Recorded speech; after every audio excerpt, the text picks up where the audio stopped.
वासुदेवाय हरे परमात्मने प्रणतक्लेशनाशाय गोविंदाय नमो नमः। प्रणतक्लेशनाशाय गोविंदाय नमो नमः। बोलिए भक्तवत्सल भगवान की जय। श्री राधा कृष्ण भगवान की जय। श्री सद्गुरु भगवान की जय। द्वापर के अंत में मथुरा नगर में कंस का राज्य था। यद्यपि कंस बहुत बली था और उसके जो साथी थे वो भी बहुत बड़े बलवान थे, जिनमें प्लम्बासुर, बकासुर, चाणूर, त्रावर्त, अघासुर, मुष्टिक, अरिष्टासुर, पूतना, केसी, धैनिक ये आदि प्रमुख बलवान थे। तो कंस ने अपने अनुयायियों को ये आज्ञा दे रखी थी कि पृथ्वी पर जहाँ भी यज्ञ होते हों, ब्राह्मण मिलते हों, इनको मार डालो, नष्ट कर दो।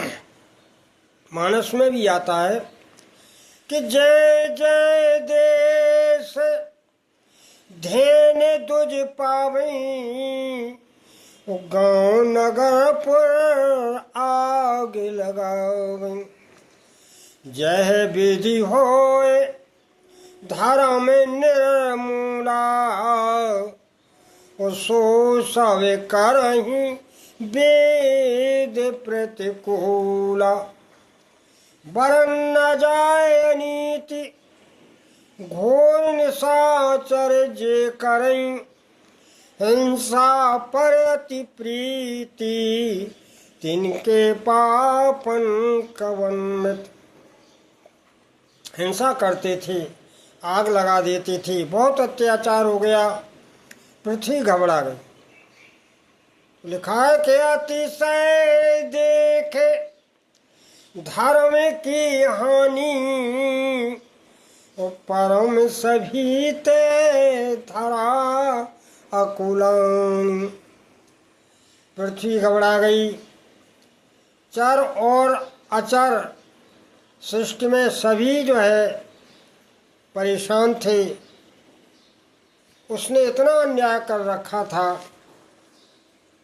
कि संसार में धर्म तो सुनाई ही नहीं देता था।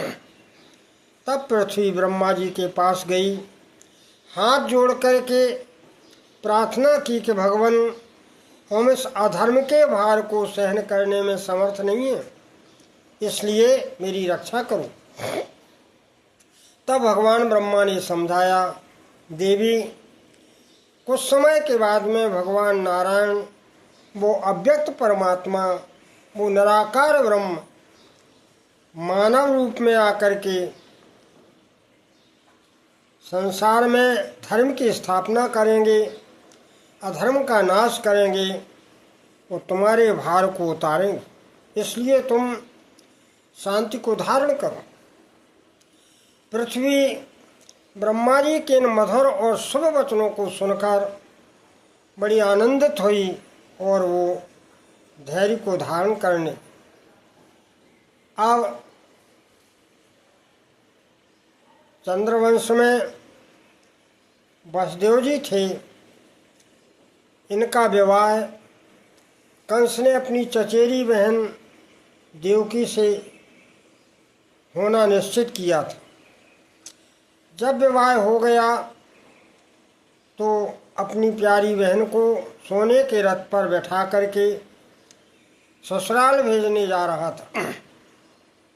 उसी समय रास्ते में आकाशवाणी हो गई कि अरे कंस, तुम जिस अपनी प्यारी बहन को लेकर के जा रहे हो, तुम्हारी इसी बहन के 8वें गर्भ से तुम्हारा काल होगा। जब इस भविष्यवाणी को उसने सुना कि आकाशवाणी क्या कह रही है, तो क्रोधित हो गया क्योंकि दुष्टों का स्वभाव ही होता है, क्षण तुष्टा तो क्षण रुष्टा। तलवार निकाल ली, द्रौपदी के केस पकड़ के नीचे उतारा, मारने के लिए उद्यत हो गया।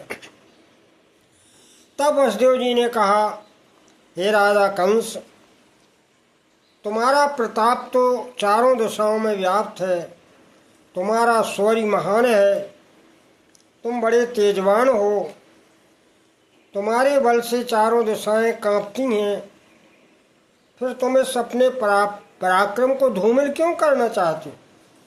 अरे, तुम एक अबला का वध करके, दूसरी तुम्हारी बहन भी है, तीसरा ये नौ विवाहता है, इसका तुम वध करके अपने पराक्रम को कलंकित न करो, तुम्हारी प्रशंसा धूमिल हो जाएगी। तब कंस ने कहा, क्या तुमने आकाशवाणी नहीं सुनी? वसुदेव ने कहा, हाँ सुनी है महाराजा। अगर तुमको देवकी के 8वें पुत्र से भय है तो मैं वचन देता हूँ, तुम्हें देवकी के 8वां पुत्र तुम्हें सौंप दूंगा। यद्यपि कंस जानता था कि वसुदेव अपने वचन के पूर्ण सत्यवादी हैं, अवश्य हमें अपने पुत्र को दे दें। देवकी को छोड़ देता है, लेकिन नज़र कैद कर लिया और मथुरा की कारागार में देवकी और जो है वसुदेव को डाल दिया। समय पा करके पहला पुत्र हुआ।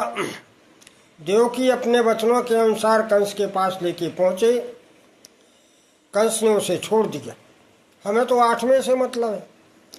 उसी समय नारद जी ने विचार किया कि यदि ये दुष्ट इस तरह छोड़ेगा तो इसका घड़ा भरने में और समय लगे, क्योंकि भगवान का अवतार जल्दी हो जाए तो ज़्यादा अच्छा है, सभी सृष्टि के प्राणी सुखी हो जाए। तो नारद जी एक 8 पंखुड़ी का पुष्प लेकर के कंस के दरबार में उपस्थित होते हैं। वो कहा, कंस तुम ये बताओ, इस पंखुड़ी में पहला और 8वां कौन है? हर पंखुड़ी को एक 8 गिना दिया और हर 8 में कोई पहला गिना दिया। कंस की समझ में आ गया कि कोई भी बालक हमारा काल हो सकता, इसलिए उसने वसुदेव जी को उस पुत्र को मंगवा कर उसकी हत्या कर दी। और इस प्रकार वसुदेव देवकी को पाँव में बेड़ी, हाथों में हथकड़ी डाल दी और इस प्रकार 6 पुत्र मारे गए।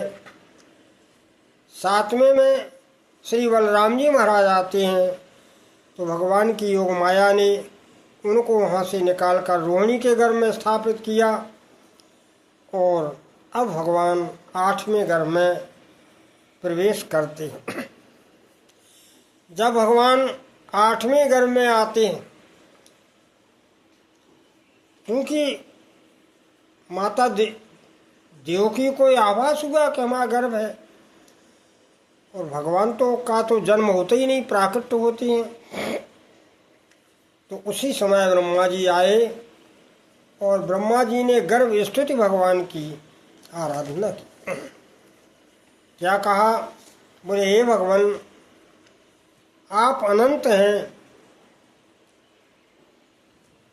आप समस्त विश्व का आश्रय हैं। ये संसार एक सनातन वृक्ष है, इसका आश्रय प्रकृति है, इसमें सुख और दुख 2 फल लगे हुए हैं, और इस पेड़ की जड़ें सत, रज और तम हैं। इस संसार रूपी वृक्ष का श्री ब्रह्मा जी वर्णन कर रहे हैं।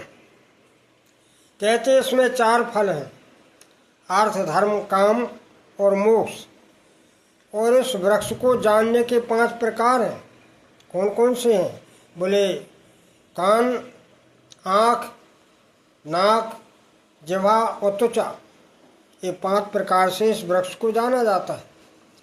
और इसके 6 स्वभाव हैं। स्वभाव क्या है? बोले, पैदा होना, फिर रहना, फिर बढ़ना, फिर बदलना, फिर घटना, फिर नष्ट हो जाना, यानी जो है। तो इस तरह ब्रह्मा जी वृक्ष का जो है वर्णन करते हैं। फिर कहते हैं कि महाराज इसमें 6 छाल हैं। इस वृक्ष की छाल 7 धातुएं, 7 धातुएं रस, रुधिर, मांस, मेद, मज्जा, अस्थि और शुक्र, ये सप्त जो है धातुओं से बना है। 8 इसकी शाखाएं, 5 महाभूत, मन, बुद्धि और अहंकार। इस वृक्ष में 2 पक्षी विराजे हैं, जीव और ईश्वर। तो इस प्रकार हे भगवान, इस संसार रूपी वृक्ष की उत्पत्ति के आप ही एकमात्र आश्रय हैं, इसलिए इसकी रक्षा कीजिए प्रभु, आप प्रकट हो जाइए प्रभु, आपकी जय हो, आपकी जय हो। इस प्रकार ब्रह्मा जी स्तुति करते हुए अपने लोक को जाते हैं। सभी देवता भी अपने लोक को जाते हैं। उसी समय संसार की चर अचर सभी वस्तुएं भगवान का अगवानी करने के लिए मंगलमय बने। काल, क्योंकि परमात्मा कालातीत हैं, काल उनसे भय खाता है, इसलिए काल जो है भगवान का स्वागत करने लगा। दिशाओं ने विचार किया कि अब मनुष्यों की दिशाएं बदल जाएंगी, इसलिए हमें बड़ा आनंद मिलेगा। तो दिशाएं भगवान का स्वागत करने लगे। पृथ्वी, क्योंकि पृथ्वी भगवान की मानो धर्म भार्या है, इसलिए वो 16 श्रृंगार करके प्रकट होती है और विचार करती है कि अब हमारे ऊपर जो अत्याचार बढ़ा है नष्ट होगा, धर्म की स्थापना होगी, हमें बड़ा सुख मिलेगा, इसलिए पृथ्वी भगवान का स्वागत करने लगे। जल, यमुना जी ने विचार किया कि भगवान हमारे तट पर बंसी बजाएंगे, नाना प्रकार की बाल क्रीड़ाएँ करेंगे, हम उनके सुमाधुर लीलाओं को देख देख के आनंदित होंगे, इसलिए यमुना जी निर्मल हो गईं और इस तरह सारी नदियों का जल निर्मल और अमृत जैसा बहने लगा। अग्नि ने विचार किया कि अब यज्ञ नहीं हो रहे हैं कंस के डर से, इसलिए हम भूखे हैं, हमारे द्वारा जो हव्य देवताओं को मिलता है वो भी भूखे हैं, वो निर्बल हो रहे हैं। अब भगवान के अवतार लेने से यज्ञ प्रारंभ हो जाएंगे, हम पुष्ट होंगे, हमारे द्वारा जो हव्य जाएगा वो देवताओं को मिलेगा। इस तरह सृष्टि में देवता भी कल्याणकारी बन जाएंगे। ऐसा अग्नि ने विचार करके भगवान का स्वागत किया। हवा भी विचार करती है कि अभी हम शीतल मंद सुगंध तभी उतनी ही बहते जितनी वो कंस चाहता है। हर प्राणी को हम आनंद नहीं दे पाते, इसलिए वायु भी प्रसन्न हो गया। आकाश इसलिए प्रसन्न हो गया क्योंकि आकाश का नाम अनंत है, परमात्मा भी अनंत है, इसलिए आकाश ने सोचा कि आज हम अपने नाम के रूपधारी भगवान का, दिव्य भगवान की मंगल मूर्ति को निहारेंगे, इसलिए आकाश भी प्रसन्न और निर्मल हो गया। चंद्रमा और नक्षत्र भी प्रसन्न हो गए, उन्होंने ही भगवान का स्वागत किया क्योंकि भगवान चंद्रवंश में अवतरित होने वाले हैं और रोहिणी नक्षत्र में भगवान जन्म लेंगे, इसलिए सारे 2700 नक्षत्र जो है प्रसन्नता से भर गए और परमात्मा के आगमन की बाट जोहने लगे।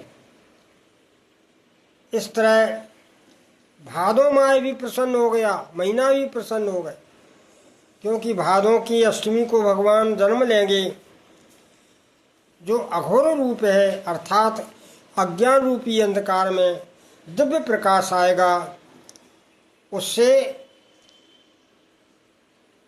सभी के मन प्रसन्न होंगे, आनंद से भर जाएंगे, इसलिए भादों की रात्रि भी प्रसन्न हो गई। वस्तुतः सभी प्रसन्न और मंगल से भर गए। योग लगन ग्रह वारी तिथि, योग लगन ग्रह वारी तिथि सकल भये अनुकूल। उच्चर आरु अचर हर्ष जुत राम जन्म सुख मूल। चरो अरो अचर हर्ष जुत कृष्ण जन्म सुख मूल। भगवान के जन्म का आनंद लेने के लिए सभी जो है प्रसन्न हो गए, आनंद से भर गए, मोद से भर गए।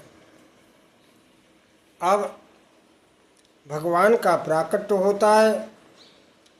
भादों की अष्टमी तिथि थी, मध्य रात के 12 बजे थे। आकाश में मेघ रिमझिम रिमझिम वर्षा कर रहे थे। अघोर रात्रि थी।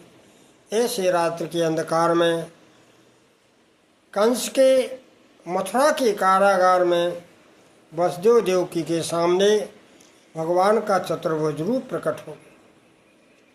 और उसी समय भगवान ने देवकी से, वो वसुदेव जी से कहा कि हे तात, तुम हमें गोकुल छोड़ आओ और वहाँ मेरी योग माया का अवतार हुआ है, उसे लेकर के कंस को दे देना। जब ऐसा कहा तो वसुदेव जी भगवान को लेकर के सर पर उठा करके गोकुल की ओर चलने लगे। और जब यमुना जी के पास आए तो यमुना जी भगवान के चरणों का स्पर्श पाने के लिए बढ़ने लगे। तब भगवान ने अपना चरण कमल यमुना जी में डुबो दिया। यमुना जी पैरों के नीचे से निकल गईं। वसुदेव जी गोकुल पहुँचे और यशोदा जी उस समय सो रही थीं।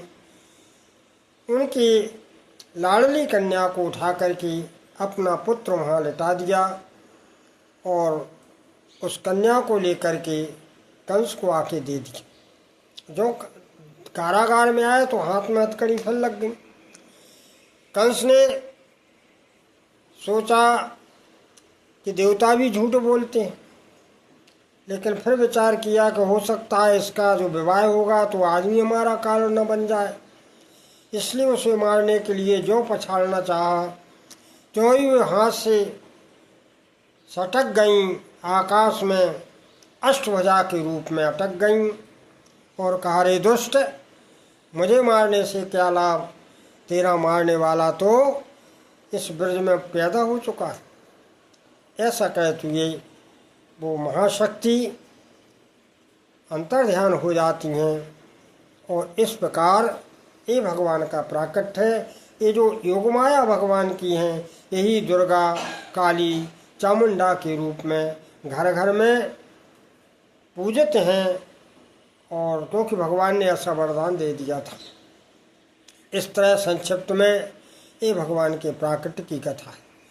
बोलिए आनंद कंद भगवान की जय।